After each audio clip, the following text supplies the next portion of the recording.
Good afternoon, everybody. Today, the Biden-Harris administration announced that manufacturers of all 10 drugs selected for negotiation have decided to participate in the Inflation Reduction Act's Medicare drug price negotiation program. Another major step in President Biden's fight to lower health care costs for seniors and families. Last year alone, 9 million seniors spent $3.4 billion in out-of-pocket costs on these 10 drugs to treat conditions like heart failure, diabetes, arthritis, blood clots, Crohn's disease, and more. President Biden and congressional Democrats finally beat Big Pharma and allowed Medicare to negotiate lower drug prices for the first time in our nation's history, despite every single Republican in Congress voting against the Inflation Reduction Act. Today's announcement builds on the work of this administration to lower health care costs, including capping the cost of insulin to $35 for seniors, making vaccines free for Medicare and Medicaid enrollees, and saving 15 million Americans $800 per year on health insurance premiums. President Biden will continue fighting to lower health care costs for American families, no matter how many challenges Republicans and Big Pharma put in our way. Finally, as you all know, we're joined here by the Admiral John Kirby, who is here to discuss the President's calls this morning with some of our partners and allies to coordinate on how we are going to continue to support Ukraine and also take some of your foreign policy questions. I should say that our conversation back in the back, I should call you out. I would time you out. Tell us more. She probably will. I don't know. Wasn't sure if you knew Taylor Swift was. I know. All right. Apparently she's dating a football player. Yes. Like Do you have any story of inside the scoop week. on that? It's like the biggest story of the week. Right? That's what Anything you could tell us on that front? on that front. You know, all the gossip. Does here. President Biden think it's real? The relationship? In the vernacular of the National Security Council, I can neither confirm nor deny those reports. Will you take the question? I will happily take the question back to our analysts.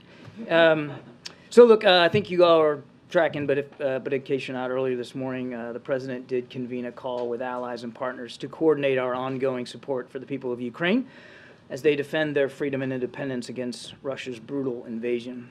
The President reaffirmed the strong commitment of the United States to supporting Ukraine as it defends itself for as long as it takes, as did every other leader on the call. The leaders discussed efforts to continue providing Ukraine with the ammunition and the weapon systems that it needs to defend its territory, and to continue strengthening Ukrainian air defenses as they prepare for more attacks on critical infrastructure now, certainly, but also certainly in the winter months ahead.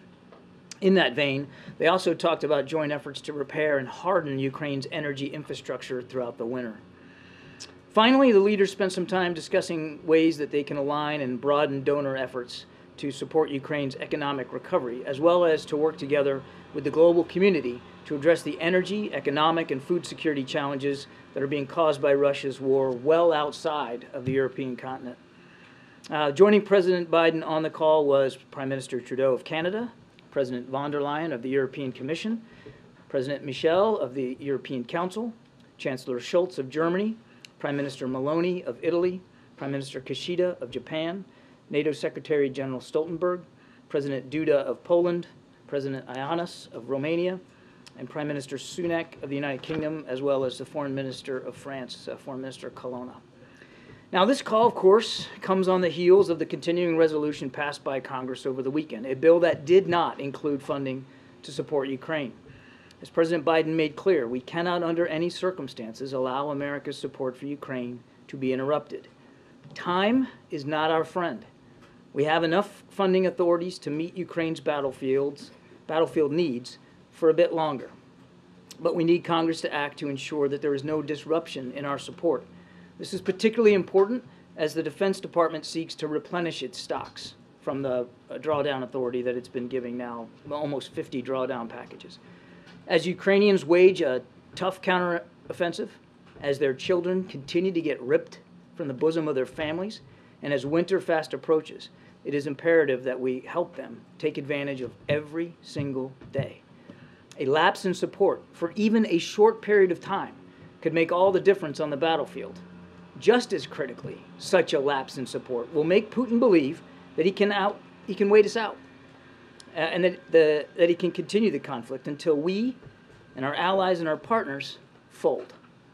A strong signal of support now and into next year will make it clear to Putin that he's wrong about that too, just like his assumptions have been wrong throughout this entire conflict.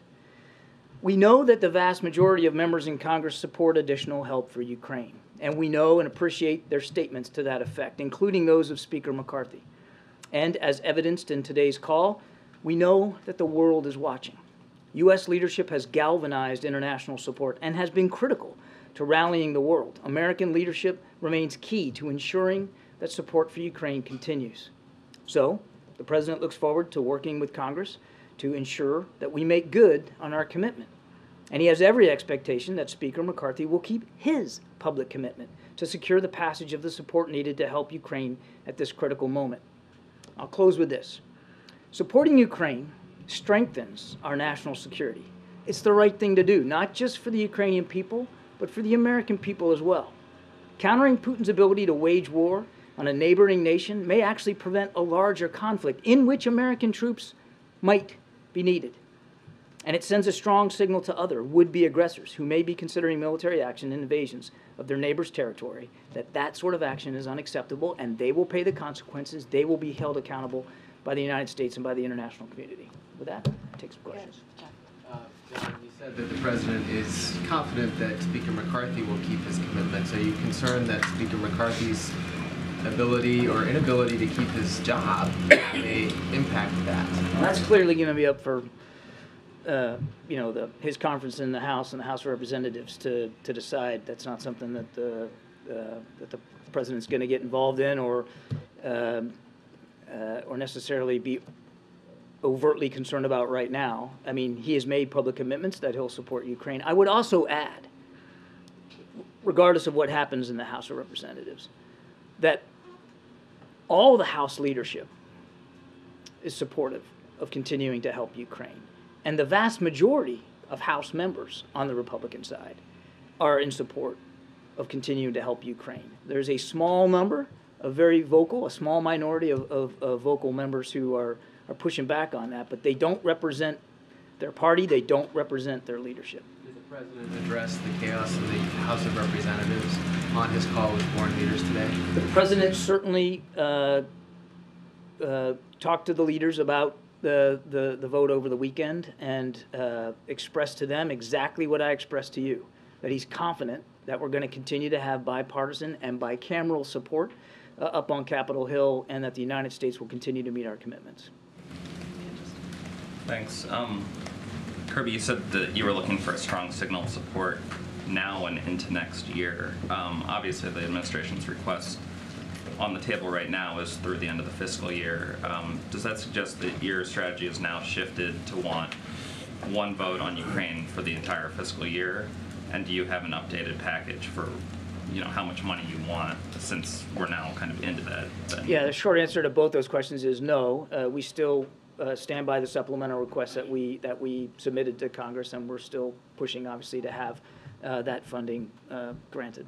And off that topic, just a little bit, we reported that there were Taiwanese firms that are helping China develop chip factories in China. Is the U.S. investigating possible export control violations there? And more broadly, if you can't answer that, can you gauge concern that our domestic chips program is potentially pushing our partner Taiwan towards Beijing? So I've seen the press reports. I can't confirm the accuracy of those reports one way or another. Obviously, no surprise to us that Huawei will be looking to find ways to continue illicit production of semiconductors, and particularly working throughout the PRC to do that. I can't confirm the specific reports about Taiwan. And then on export controls, again, no announcements or anything to make today, but we're confident in the export controls that we have in place, that they will be helpful in terms of protecting the supply chain for semiconductors here in the United States, and that look, we're not, it's not static. We're going to constantly look at the regime, and if it needs to be changed or adjusted, we'll absolutely do that in the future. The president has been firm, you've seen it in the CHIPS Act, that He wants the supply chain to start here, not end here, and it's got to be more resilient. And we're going to stay committed to being flexible in the tools we have to do that. Yeah. Thanks. I wanted to ask about, you all have been saying that there is bipartisan support in Congress, which there certainly is for the Ukraine funding. But if you look at broader public opinion support, it has diminished from the point of when this war started. Some polls showing that a majority of Americans do not support continued funding for Ukraine. And so I am wondering what your message is to that growing segment of the public, and if you have concerns about that diminishing support over time amongst the American public. Look, I can't speak to individual polls, and certainly the American people should speak for themselves. We believe that Americans understand what's at stake here. We believe that Americans understand that it's not, although it is first and foremost about Ukraine and the Ukrainian people and their sovereignty, it is bigger than that. The American people understand that there's more at stake here than just the borders of Ukraine. It's the vast security environment on the European continent. And it's the very idea of independence, which is a founding ideal in this country. If there's one thing that all Americans, no matter who you vote for, can get behind, it's the idea of independence.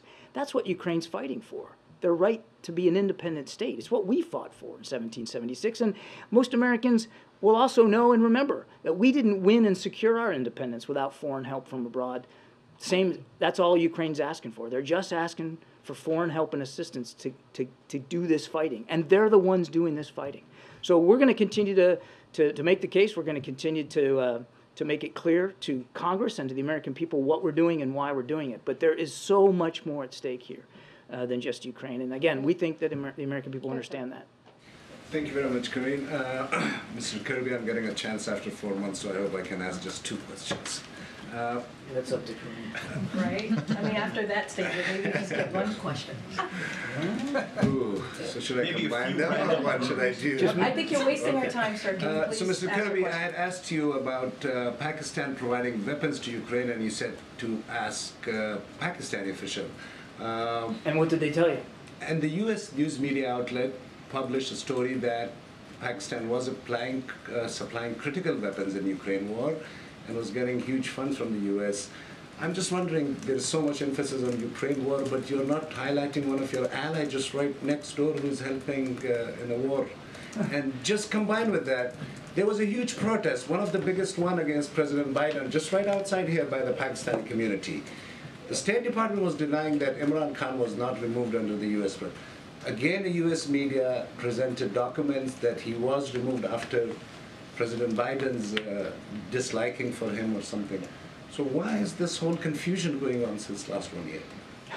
Well, first of all, there's more than 50 nations providing support to Ukraine, and typically we allow those nations to speak to what they're doing. Some countries give lethal capabilities, some don't, some give financial assistance, some don't. Some don't want a lot of public attention on the support they're giving to Ukraine. So we respect that. So I'll let Pakistan speak for what it's doing for Ukraine. On your question about Imran Khan, you're suggesting that there's some sort of linkage here to his removal and these protests and some sort of American action. This is a domestic issue for the Pakistani people and the Pakistani government to speak to and to deal with. Go ahead, Catherine. We're going to move on. Go ahead, Catherine. John, do you think the Pentagon will have to begin conserving what it sends to Ukraine, given the budgetary uncertainty? I think in coming weeks, you'll see a relatively consistent and continuity of support to Ukraine through drawdown authority. The Pentagon still has several $billion available to it in unexpired but yet appropriated presidential drawdown authority. So look, we've been providing security assistance to Ukraine about every 2 weeks, and I think you're going to continue to see that be the case for coming weeks. But absent additional funding by Congress, appropriated funding, such as the supplemental we asked for, eventually, you run into a hard stop there. And we want to make sure that, as I said in my opening statement, that there's no lapse, that we're able to continue this consistent process of providing them support, particularly as we get into the fall and this counteroffensive continues. There's about 6 to 8 more weeks of decent weather here, of good fighting weather, and we want to make sure that the Ukrainians can succeed. And do you have any comment on reports that India has told Canada to remove a number of diplomats from the country? I'll let these two countries speak to their bilateral relations. Go ahead. Thank you, Karine. I'll just hear in the back. Thank you so much, Karine. Thank you, John. A couple of days ago, you said that you're seeing buildup of U.S. troops, Serbian troops on the borders with Kosovo. Is it still the same? And why is UK sending troops to Kosovo? Why is the UK? Is the U.S. going to be part of the NATO troops in Kosovo? So on your first question, since we stated publicly that we had seen Serbian forces on the border, we have also seen them start to move those forces away, and that's a good thing. That will help de-escalate the tensions. It won't eliminate them, but it'll help de-escalate them.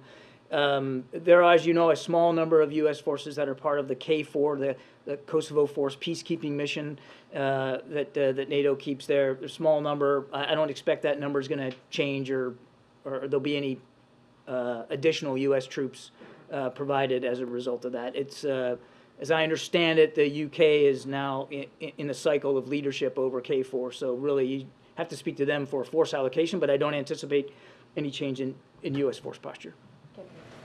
Admiral Kirby, thank you. Is the White House on board with tying additional aid to Ukraine with border security, as some Republican lawmakers have suggested, as a way to resolve this? We believe both are important, Peter. That's why in the supplemental If request, it's tied in one, you would be satisfied if that's the vehicle that it happens? we don't believe they should be tied, or one dependent on the other. But both are important. Both can be and both are important, and that's why in our supplemental request, in addition to some $12 to $13 billion for defense-related support, there's also $4 billion in there for border security enhancements.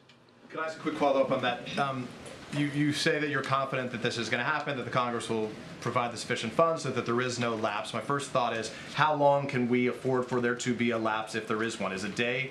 I get 0 days. So does that mean Ukraine falls if 1 day goes by without U.S. funds? Is Ukraine I wouldn't out? go so far as to say Ukraine falls, Peter, you but we obviously don't don't want to want see there- any lapse. Any lapse. There shouldn't be any lapse. in Now, the what support. are the leaders with whom the president spoke to today in that conference call? Obviously, you said there's confidence that the Congress will pass this. He's responding to the concerns that other leaders have about whether the U.S. will pass these funds. What is the basis for that confidence, and what do the foreign leaders say about their sense of confidence that the U.S. is going to do the right thing? Well, again, I won't want to speak for all these foreign leaders, but I can tell you They're that the ones pressing the president, yeah. well, Right. the president asked for the call. It wasn't that he was getting pressured by these foreign leaders for a conversation. He wanted to have the conversation. But let me go back.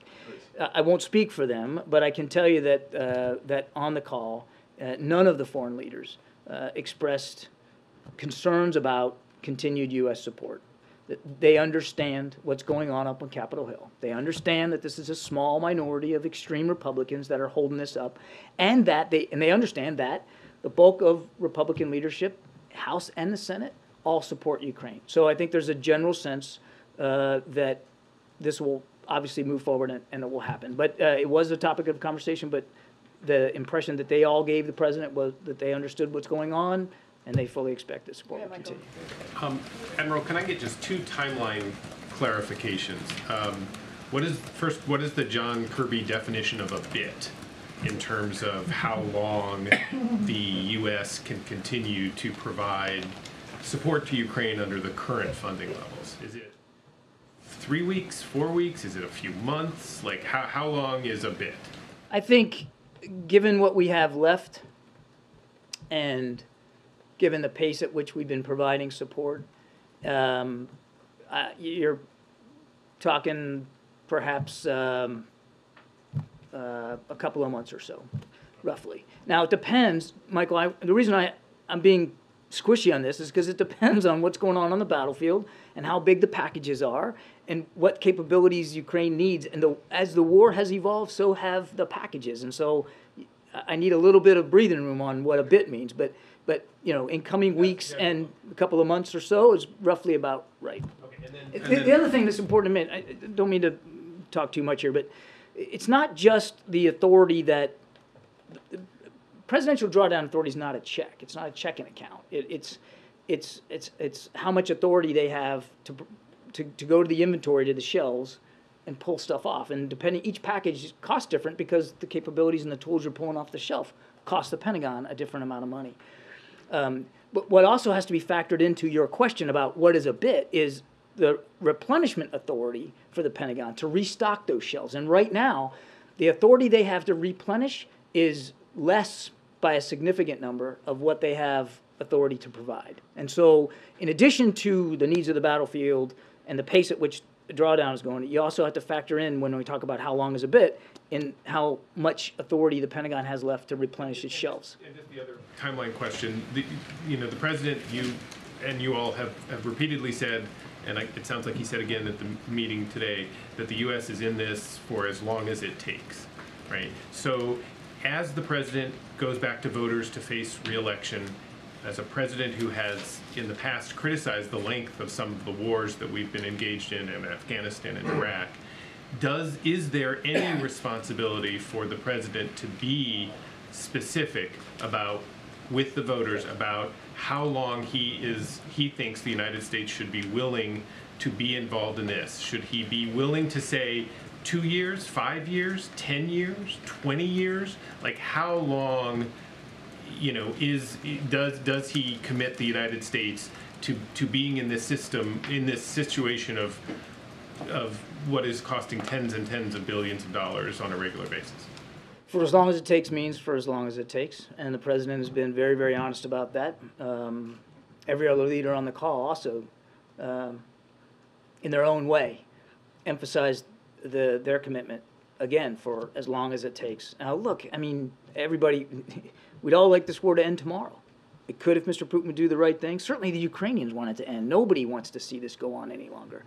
But it is their war. I understand that we are the leading contributor of support, but the Ukrainians are the ones fighting this war. We don't have American troops on the ground. So it's not a fair comparison to make with Iraq or Afghanistan, where you had American boots on the ground. This is Ukraine's war. They're fighting it. We are helping them fight it. We're giving them the foreign assistance that we ourselves have benefited from in our own history.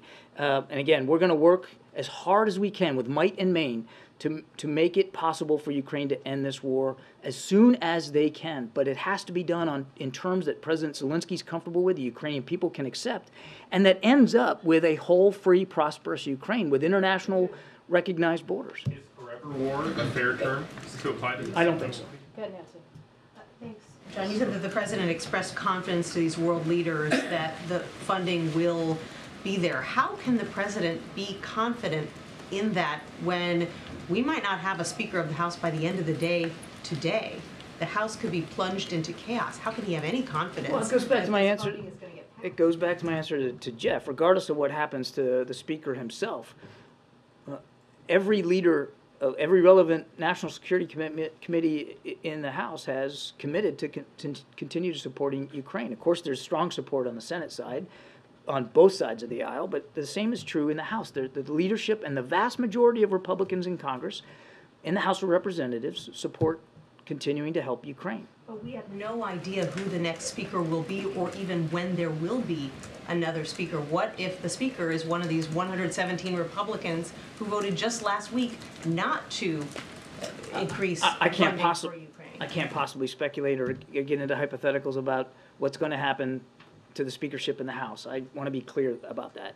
But again, there's enough support from Republicans in the House, not just members, although that's included, but leaders, that the president remains confident that we'll continue to get the support we need. Thanks, Karine. Jake. No, Lally. Oh, sorry. Thank you. Last week, Jake had 2 meetings with 2 South Asian leaders, one with India's External Affairs Minister S. Jaishankar, other with Bangladesh Prime Minister Sheikh Hasina. On India, did the issue of Canada was discussed in the meeting? Was the issue of Canada discussed in the meeting? Are you comfortable with India's explanation of things in the relationship with Canada? And do you think the U.S. has a role to play in India-Canada relationship, how to calm the situation down? The issue was discussed. We'll certainly leave it to those 2 countries to talk about their bilateral relationship. We've been clear. These allegations are serious. They need to be fully investigated. And, of course, as we've said before, we urge India to participate actively in that investigation. And on Bangladesh, how do you see the relationship between the U.S. and Bangladesh now? Last month, I think President Biden also had a full-aside meeting with Sheikh Hasina in New Delhi. Was the issue of elections and Rohingya refugees discussed? They did talk about the importance of free and fair elections. They also talked about the importance of improving our bilateral relationship across a range of issues, including climate change. Thank you. So we've heard testimony from wounded Ukrainian soldiers who suggest that Ukrainian forces are outgunned, they're taking heavy losses, and they have no way of cracking heavy Russian defenses even at this current level of U.S. aid. So if U.S. support is significantly reduced, can Ukraine still defend itself? And is there a real risk here that Russia can retake its initiative in the war? Well, I mean, to be blunt, the answer to your first question is no, and the answer to your second question is yes. I mean, it is very important that Ukraine continue to get the support it needs on the battlefield. I can't speak for battlefield conditions in any one area and how much ammunition they have, but we know that the counteroffensive has not gone as far or as fast as even the Ukrainians want it to. It's still a violent fight on two major lines of axes, one in the Donbass area and one down south, south of Zaporizhia. And they're still fighting it out every single day. And it's why I said in my opening statement, time is not our friend. We've got 6 to 8 more weeks of good weather here before things really make it hard for both sides, quite frankly, to fight. We want to make sure that we take advantage of that. And as I said earlier to Jeff, and I think to Peter's question, any lapse in the funding is going to be unhelpful to Ukraine. Go ahead, John. Thanks a lot, Karine. John, you said earlier in response to a question that there are 50 countries that are assisting Ukraine in their fight against Russia. Why can't Ukraine make do with just that support? Why is it necessary for the U.S. to also be a part of this military, economic, and humanitarian aid? Well, there's a lot there. First of all, there's incredible convening power by the United States. And it's hard to see that there would be that level of international support so widespread. And it's well beyond Europe, man. We're talking about countries in the Indo-Pacific region that are providing lethal capabilities to Ukraine without U.S. leadership, without us convening, holding these contact group meetings that Secretary Austin has hosted. U.S. convening power, U.S. leadership on the world stage matters. People follow our example. That's number one. Number two, we have, continue to have, the most powerful military in the world and the largest, most capable defense industrial base in the world. There's no other nation that can produce the kinds of arms and equipment and systems that the United States can.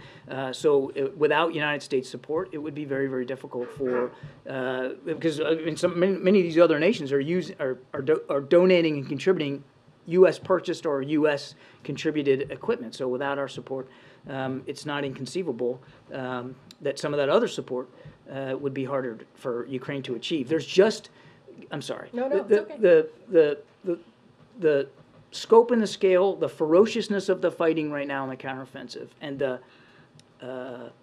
expenditure rate of munitions means that there has to be a sufficient production capability to back it up.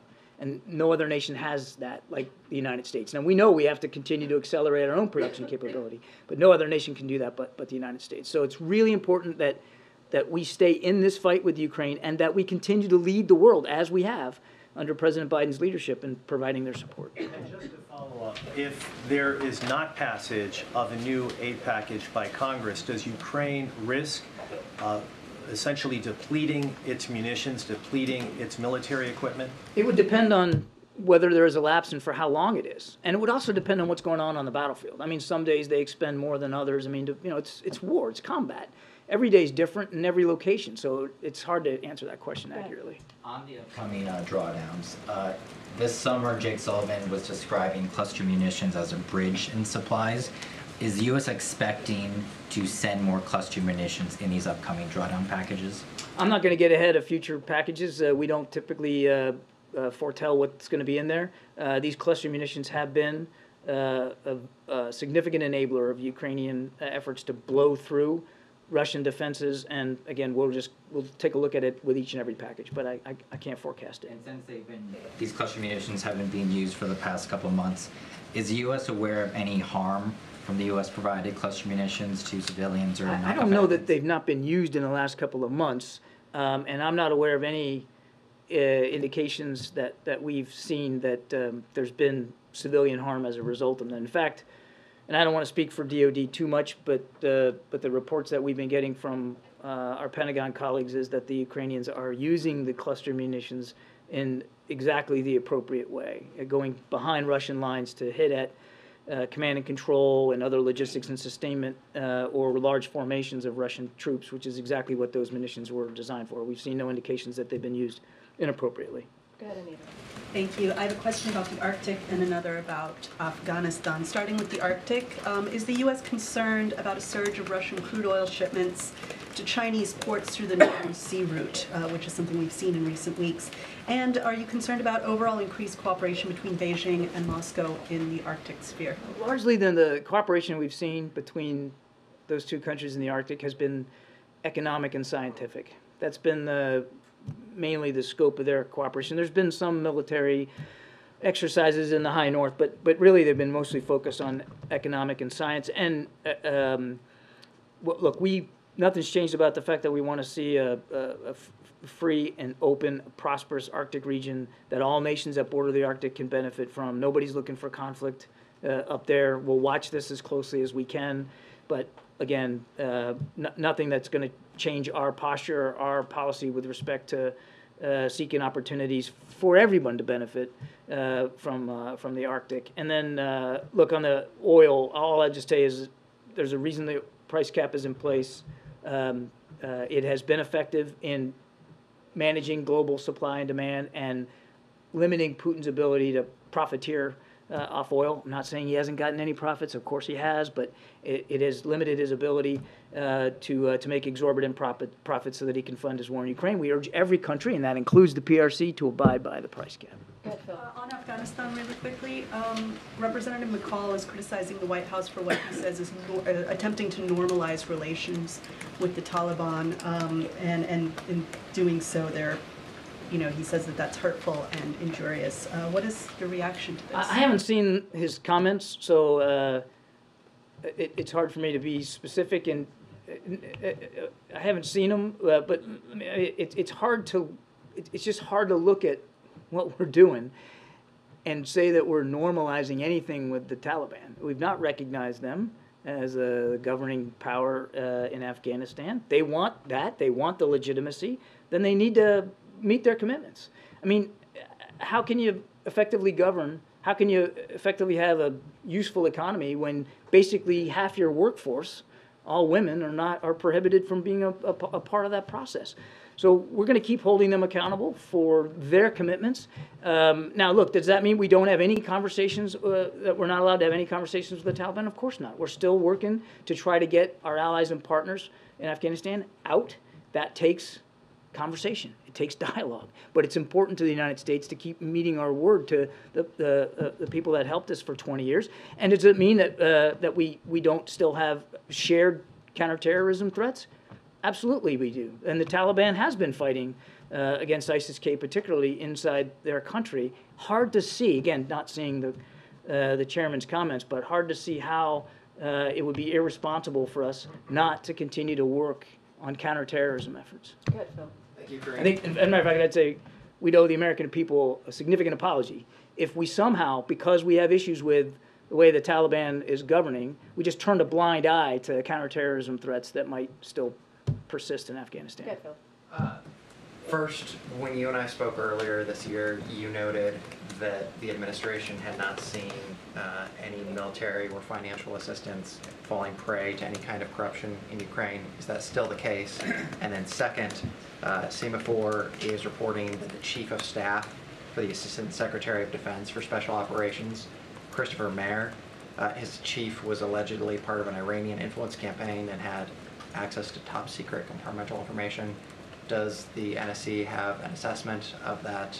Was national security compromised? Has the president been briefed? No, I think we've seen the press reporting, but I'd refer you to DOD on that one completely. And then on your first question, still no indication that there's been any kind of widespread corruption or inappropriate use of U.S. capabilities. As a matter of fact, I don't know who that asked me before about expenditure rates, but I mean, oftentimes the stuff that's getting to Ukraine, it's going hand to mouth. I mean, a matter of days before some stuff gets there, and then a matter of days more before it's being used on the battlefield. Not every system, of course, but the Ukrainians are in a very active fight. They're using the stuff that's being provided to them. Senator Angus King told me earlier this year that he communicated to the Zelensky administration that any type of corruption or graft could really screw this up. Has the administration communicated to the Ukrainians just how important Yes. this good government is to keep the 100%. At various levels, including the leader level. Thank you. Also on Ukraine, do you think that the change of governments in Europe will affect the support ultimately to Ukraine? And I have Slovakia in mind. It's hard to say. I mean, every nation has to speak for their own domestic political situation, just like President Biden had to speak this weekend about this one here. All I can tell you is on the call today, it was very clear to the president that these leaders all unanimously continue to want to support Ukraine with security assistance and economic assistance and are grateful for American leadership. Thank you, I appreciate it. You said that regardless of what happens in the House of Representatives, that you're confident that there remains support among a vast majority of Republicans to continue supporting Ukraine, but I'm wondering what conversations the administration is having to arrive at that confidence. That confidence and that statement comes from the conversations that we have had at various levels inside the administration with House Republicans. But it's up to the Speaker of the House of Representatives to decide what to put on the floor for a vote. And you're confident that regardless of who's Speaker, that the support of the National Security Committees would be enough? You're talking about the Speaker in the past tense already. We're not going to do that. And I'm not going to hypothesize about what the speakership looks like this afternoon or tomorrow. All I can tell you is that we continue to have conversations with House Republicans at various levels, including the leadership level, and there's widespread support, a majority of support for helping Ukraine. That's what we're basing our confidence on. How much more difficult do you expect each successive discussion over each new package of aid for Ukraine to become? And have you communicated to allies that there will at some point reach a point where there is just simply not support to pass another package? This gets to that whole blank check argument. There's been no blank check. Every single assistance package that's gone to Ukraine, whether it's drawdown or contracting funds, the USAI funds, every single one, there's consultations with members of Congress and all the relevant leadership on what we're putting in the package, why it's there, when it's going to get there, and there's transparency throughout the whole process. So do I anticipate any changes that have to be had with consultations in Congress? No, because we've been doing it since day one. Just a couple more. Go ahead. On the Haiti multilateral mission, has the $200 million that the U.S. pledged already been paid for? And if so, how? And then do you have any specifics on... Been paid for? Yes. You mean what's the mechanism been to pay for provided? Yes. Well, is there a mechanism already in place to pay for it? Or are you going to have to ask Congress for that funding? I'd refer you to state and DOD. State volunteered $100 million, and so did DOD and some enabling support. But you really should go to those agencies for how they're going to account for that. Do you have any logistics that are being provided by, any specifics on the logistics being provided by the Pentagon? And, will the U.S. send any personnel on the ground to Haiti? So the U.S. military will provide some enabling support. I suspect that, again, I refer you to my colleagues over there, but I suspect it'll be mostly in the realm of logistics and sustainment, maybe some transportation and that kind of thing. And there are no plans right now to put American troops inside the support mission. Good, Ariel. Thank you so much. We understand that the French minister raised the issue of Nagorno-Karabakh during the call this morning, and she advocated for strong international support for Armenia. So what's the administration take on this? Well, we continue to watch this situation very, very closely. Obviously, still very, very tense. We're mindful that the vast majority, I think almost all, ethnic Armenians now have left. And there's a significant humanitarian assistance issue, which is why the USAID Administrator Samantha Power was just there, actually, just a few days ago. We have put a DART team on the ground. We have contributed, I think it's $11 million in humanitarian assistance just right now. So we're very focused on the humanitarian situation and doing what we can to alleviate the suffering, but also again, certainly encouraging Azerbaijan to meet its commitments, its publicly stated commitments here, and reinforce our support for the ethnic Armenians who are still there. All right, two more. Owen?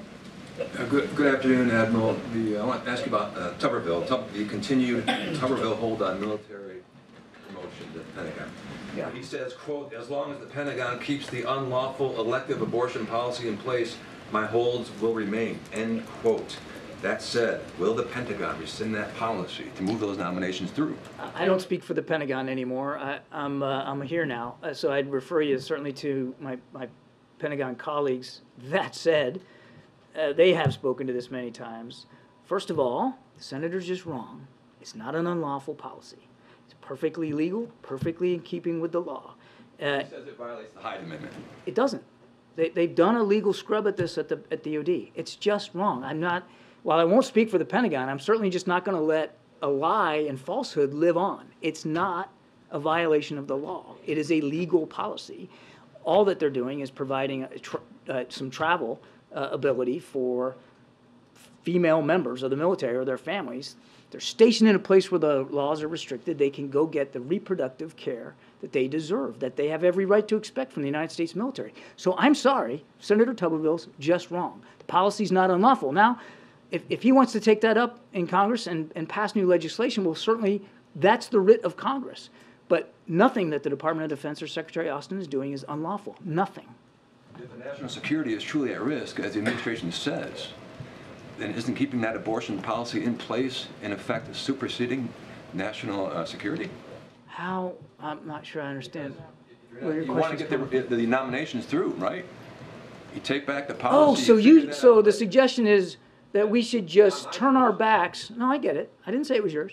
But the suggestion is we should just turn our backs on 1 in 5 of every person in the United States military, let alone their family members, just so we can get these officers confirmed. That's the suggestion that I think you're elucidating. And that just would be an egregious violation of the covenant that we make, the military makes, with the people that sign up and volunteer. Remember this, they're volunteers. There's not conscription, there's no draft. People volunteer for this. And when they volunteer for that duty, they have every right to expect that they're going to get the health care they need. And let me tell you something else. A healthy force is a ready force. So don't talk to me about national security being impaired. The one impairing national security is Senator Tuberville, not only because he's depriving the military of necessary leadership in the field and at sea, but he's also willing to deprive female members of the military, 20% of the force, from necessary health care. That both is a violation of national security. My last question, how does it all end? How does it all wrap up? I can't possibly predict that, but I could tell you how I'd like it to end. I'd like it to see, and I think I speak certainly for everybody in the administration, for Mr. Tuberville to lift his ridiculous hold. James, you have the last question. Thank you very much, Karine, and thank you, Admiral. By the way, the use of elucidating, I think, justifies my earlier description of your loquacity. 2 questions on the subject at hand. Obviously, President Putin has a vested interest in the United States Congress voting to deprive Ukraine of additional support and assistance. Do you discern any efforts by the Kremlin to exploit, aggravate, or otherwise shape the discord that we're seeing in our political system right now? Boy, I am actually really glad that you asked that, James. Bear with me. The short answer to your question is, do we see any tangible, demonstrable efforts by Putin to capitalize on this? I can't say that we do. I've seen no indication that he's done something or is working inside the propaganda machine of his to exploit this. It wouldn't be unlike him to do that, but the answer to your question is I haven't seen any proof of that. That said, and this is the important point that I think your question raises, is that by denying support for Ukraine, by being willing to just walk away from helping them defend themselves, you're handing Mr. Putin a win, a victory. Not only a propaganda win, because his whole narrative has been this is the West versus Russia, it's NATO versus Russia, we didn't start this war, they forced us into it, all of it a lie. And if we just walk away from Ukraine, we basically confirm his lie. We basically say to him, yeah, you know what, you're right, Putin, you were the wronged, you were the victim here. And we hand him that kind of an advantage. It's egregious, and it absolutely plays right in to his false narrative of how this war started. The other question is this. You, Jake Sullivan, President Biden, Ms. Jean-Pierre, all those who speak for this administration on this subject matter have, over the last several weeks, continued without deviation to project confidence that this renewed funding is going to come from this Congress. And you have issued those projections of confidence as the discernible support for Ukraine funding has eroded almost day by day. And we're now in a position where not even a stopgap measure would include that funding. So on that call with the allies today and in government-to-government interactions with the allies, don't you risk sullying the reputation of the United States and of these individual leaders, including the president, for providing frank and candid advice and counsel when you're projecting confidence as this sort of funding ship is sinking steadily? So I'd push back on your notion that there's a discernible erosion. There hasn't been. I've been answering questions up here now for almost an hour, telling you that we're confident in the conversations we're having with leadership in the House that support for Ukraine will continue, that the vast majority of Republicans in the House support this, not to mention Republicans in the Senate and, of course, all Democrats. So there's no discernible erosion. We have a small number of very vocal, extreme Republicans in the House that are pushing back on this, but they don't represent their caucus and they don't represent their leadership. And what would erode confidence in the United States would be for us to do Putin's bidding and to just roll over and stop supporting Ukraine. So for all of those who claim they're hawks on national security and they believe in a strong military and they want to make sure that America can meet its national security interests, if you believe that, you ought to be signing up for support for Ukraine, because you can tie a direct line to our national security interests and the ability of Ukraine to defeat Putin as an aggressor. Did the president discuss a plan B with the leaders today in case this funding doesn't materialize? I won't go into more detail than what I expressed in my opening statement. There was a good chunk of the conversation on what happened on Capitol Hill and the need for continued support for Ukraine, the president's confidence in that support. It was echoed by a resounding unanimity among those members on the call that they appreciate what America has done and continues to do, how important it is for the United States to lead and support Ukraine, and their confidence in their countries that they'll be able to do the same thing. Thank you. Thank you, John. Thank you, John. You found Swifty. Okay. Will, go for it. So I know you've been asked this before, but should Democrats help McCarthy retain the speakership? And I'm curious, is this sustainable? Is the chaos that we're seeing, if there is a change, sustainable in the long term? The president spoke to this on Sunday. He got the question about the speakership. He said, "I don't have a vote in this." I'm just paraphrasing what the president said. And he also said that it is up to the leadership. It is up to House Democrats. It is up to leadership to decide how they're going to move forward on this process. We're just not going to get involved. We're not going to tip the scale here, our thumb on the scale. Look, and it's not new, right? When there's been other leadership changes in the last 2 years, we have not commented. We have allowed Congress to do their role in this, to move forward with their process. So this isn't anything new. Now, as it relates to the chaos that we see in the House Republicans, yeah, it's chaotic, right? There is chaos there. A small majority of their conference is indeed causing chaos. We just have to go back to Saturday and what we saw, what they almost marched us to, which is shutting down the government. It is not beneficial to the American people. It is not helpful to the American people to have to see that going on. But we're not going to weigh in on the leadership. That's not something that we have done in the last 2 years that we've been here. Can you talk about the long-term effect, the long-term potential effect of continued chaos? I mean, look, as I said, we saw it very clearly on Saturday, what that chaos could have led us to. A shutdown of the government because of what these extreme House Republicans wanted to do, which is push forward policies that were harmful to Americans across the country, right? That's what we saw. We kept on saying for weeks on end, it is the job of Congress to keep the government open. It is their basic responsibility, and they were able to do that on Saturday. But we shouldn't have never have gotten there, and we got there because of the chaos that we continue to see in House Republicans, that extreme group of House Republicans. you. This is a president who served in Congress for a long time, who deeply believes in working across the aisle. But if Speaker McCarthy is ousted because he was working with Democrats, is there any chance of bipartisanship on Capitol Hill moving forward? And if so, why does the president believe that? There's always chance for bipartisanship. This is a president that has shown that. He passed the bipartisan infrastructure legislation, right? He led that. He helped push that forward. He signed that. There's the Chips and Science Act. There's the PACT Act. There's more than 400 pieces of bipartisan legislation that he signed into law. So certainly this is a president that believes in that. There's his unity agenda that he believes there's a way to work together with Congress on pushing really important key policies that's important to the American people. So this is a president, of course he believes in bipartisanship. Of course he does.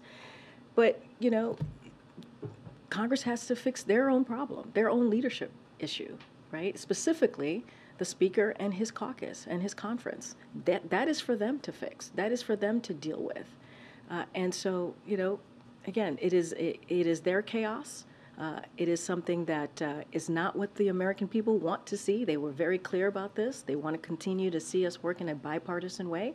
And of course, the president wants to continue to do that. But given the chaos that you just talked about, looking forward, does the president realistically think that he can accomplish anything with Congress in the coming year? As you know, this is a president that is optimistic. He says this all the time. He is an optimistic president. So of course he's always going to find ways to do that, to work together. I mean, it wasn't too long ago, just a couple of months ago, that he came together with Congress and put forth a bipartisan piece of legislation to deal with the budget, right? A budget agreement that was done in a bipartisan way. So that was not too long ago. So does he believe we can continue to do that? Yes. Is there chaos in the House Republicans? Absolutely. That is something that they have to deal with. That is something that they need to figure out how they are going to fix that. And that is something I believe that the American people want to continue to see that bipartisanship. So the president is optimistic as we move forward. Does the Speaker's support for an impeachment proceeding against President Biden affect the president's and Democrats' instinct not to help him with a lifeline now? So I can't speak for Democrats, right? That is something that Democrats in the House, that's something that they have to figure out how they're going to move forward with the leadership there. I'm not going to speak for them, not going to speak on how they feel about the Speaker. Certainly they can speak for themselves. As it relates to the impeachment, we've been very clear. We're going to focus on the business of the American people. Look, if Republicans, that's what they want to do, that's what they want to waste their time doing, is going after a president who they themselves, their own witnesses have said, and we saw this hearing just last week, that there is no evidence, but still they want to move forward with an impeachment. Look, the president's going to continue to do, for example, what we announced today, these 10 drugs that are now going to be part of negotiating with Medicare so that we can lower cost for Americans, so that we can actually beat Big Pharma, which is what the president has been able to do because of the Inflation Reduction Act. That's what the president's going to do. He's going to continue to figure out how we're going to lower costs for the American people. That's Bidenomics. That's what's important. Building up, growing the middle class, and that's what the president's going to focus on. Issue, the president's son Hunter pleaded not guilty to a gun charge in court today. Does the White House have a comment on that? Has the president been in touch with his son about it? So here's what I'll say about that, and I've said this many times. You've heard it from the president. The president loves his son. He's going to continue to support him as he rebuilds his life. Not going to speak to any private conversations that this president has with any member of his family. That is private. And just to remind you all, as you all know, you guys reported on this, this is an independent Department of Justice investigation. It has been, and which has been led by one of the prosecutors from the last administration. And so we're just not going to comment on the investigation specifically. Okay, Justin. First, just to follow on Jeff, could you maybe explain, I think a lot of people have a question of why the White House wouldn't sort of exploit this opportunity to take a leadership role in this situation, especially when there's policy goals, and Ukraine being the most obvious, that you want to accomplish in the House. Why not offer a lifeline to Speaker McCarthy of certain things? Is it because the relationship's been spoiled by impeachment or by other things? Is it because you don't fundamentally trust him to be able to deliver None of those stuff? things. None of those things, Justin. It's just the basic fact that we have, as we've moved here through the last 2 years, that we just don't get involved when it comes to leadership, right? That is something, and we have been consistent about that, right? We have been consistent about that in the last 2 years. So we're going to be consistent about this too. We're not going to get involved when it comes to who either the Senate or the House is going to choose to lead them. That has been our consistent play for the last 2 years. And then I just wanted to look back on yesterday. I think there was some confusion over the President's remarks the day before and when he referenced a deal. Do you have any more clarity about what the President was referring to in that situation? I mean, look, what we were really referring to is that the Speaker's McCarthy's public comments, really. So there's no, just to be clear, there's no behind-the-scenes deal, or you were just saying, the President was just saying, you know, we've seen the Speaker say that he supports Ukraine aid, we've seen Republicans say they support Ukraine aid, so we think there's an agreement even though we haven't had a private discussion. Look, I'm not going to go into depth. What I'm going to let the President's words stand, and I'm not going to elaborate on it. What I will say is that what we are always going to show and point to, as the Admiral did just moments ago as he was standing by this lectern, is that the Speaker McCarthy has been very clear about this, that he wants to make sure that Ukraine continues to get the weapons support, and I'm paraphrasing here, that they need, right? That they need on the battlefield. He has said this multiple times. He said this on Sunday. He continues to say this, and there is overwhelming majority of support in Congress to continue that funding for Ukraine. That is where we are. That is what the President wants to see. And I speak for the President on this, right? Making sure that we want to see that bipartisan support. And that's the agreement. That is the agreement that the Speaker has made publicly, not just to, I mean, really to the Ukrainian people, right? That commitment that he has made to the Ukrainian people, that's what we want to see. And that's what the President is going to continue to really be clear about. And he said this on Sunday as well. Okay. Thanks, Karine. When is the last time that the President and the House Speaker spoke, and how would you describe their relationship? I just don't have any private conversations to read out. I don't. What I can say is, and he has said this to me, the President, that he is in, you know, he has regular conversations with members of Congress, whether it's the House or the Senate. I just don't have any private conversation to speak to. Would you describe the relationship? How would you describe? I mean, look, the President has been president for now 2.5 years. He was a vice president for 8 years, as you all know. He was a senator for 34 years. He has relationships with Republicans and Democrats throughout his career, right? It is not unusual. It is something that the President certainly appreciates and certainly leans into the relationships that he has had. I'm just not going to I'm not going to characterize that relationship. You guys have seen him with the Speaker multiple times meet, especially during the budget negotiations a couple months ago. I'm just not going to characterize it from here. One unrelated question, Sure. and that is that it appears that culinary workers in Nevada are preparing to potentially go on strike. I want to get a sense of what the White House's position is on that. Would the President stand with those striking workers? Would he potentially go there? I just want to get a sense of what you all I don't have anything on his schedule, but I can say what the President has said and what I have said on behalf of the President when it comes to workers and union members being allowed to strike. He supports that, right? He believes that they have the right to get that fair pay, to get the fair benefits, and to fight for that, right? And so that is what he believes. He believes that they should have that so that they can indeed be able to support their families, be able to support themselves. And Las Vegas, as you know, has a long history, long union history of workers of union workers that have helped build the city.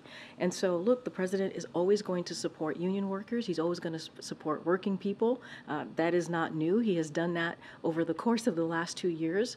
And certainly he also believes in collective bargaining. He believes that both sides should be able to come to the table in good faith and work through those issues and really be able to negotiate fair pay and fair benefits for workers. Thanks a lot, Karine. You spoke about how President Biden has had this long career in public service, has many relationships with members on both sides of the aisle. What are his interactions that he's had with Congressman Steve Scalise of Louisiana? I don't have anything to read out, any private conversations to read out, but obviously, again, the president, as you just stated in your question, has had long history of having relationships with the other side of the aisle, right, which he believes is incredibly important to move forward important policies and legislations for the American people, as you've seen him do in the last 2 years. I just don't have any. I don't have any specific conversations to lay out. Go ahead, Catherine. Does the White House have any comment on the carjacking of Representative Cuellar? Has the president reach out to him? And more broadly, does it say anything about safety and crime in the district? So what we saw happen, the reporting that we saw happen to the congressman obviously was unacceptable. The president did have an opportunity to speak with the congressman today, and we will always continue to speak out against any sort of violence. And we've been consistent here in this administration. We are certainly grateful and relieved that the congressman was unharmed, and we are thankful to the law enforcement to have reacted so quickly. And so, look, this is the president, unlike Republicans, has actually put forth billions of dollars, has taken action to make sure that there are billions of dollars in his budget every year. And through the American Rescue Plan, let's not forget, there were billions of dollars in his American Rescue Plan so that local communities and state and federal police as well, law enforcement, were able to make sure that they had the funding so that they can hire more law enforcement. And that was incredibly important to the president so that they can make sure that their communities were safe. This is something that the president has done, and Republicans have not helped. And I know you have. I know you're going to follow up on that. What's your question? Well, the first follow-up would be, how are you going to blame Republicans for this? Isn't D.C. run by a bunch of Democrats? I'm going to speak to what the president has done, right? The president has been very, very straightforward about what he has done to make sure that communities are safe. American Rescue Plan, not one Republican in Congress voted for it. Not one. There were billions of dollars in that plan, in that act, to make sure communities across the country got funding so that they can indeed hire more police officers so that they can keep their communities safe. Republicans had nothing to do with that. They were not involved in that. They decided not to vote on the American Rescue Plan. That's just a fact. So if President Biden's policies are helping bring crime down, would he be comfortable with somebody borrowing his Corvette and parking it on the street overnight in Southeast D.C.?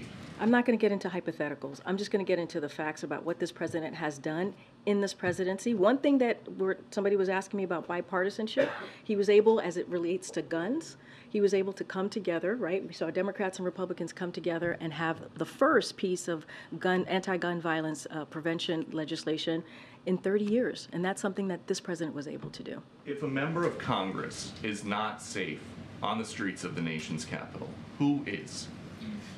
Look, we're grateful and relieved that the congressman is unharmed. We understand what communities are going through across the country, not just in D.C. That's why the president took action very early on in his administration to get the American Rescue Plan done without the help of Republicans. That's why every time he puts forward his budget, he makes sure there are billions of dollars to deal with crime. That's just a fact. All you got to look is what the president has been able to do this past 2 years. There's always going to be more work to be done, but the fact is the president has taken action. All right, guys, I'll see you tomorrow. Thanks, Karine.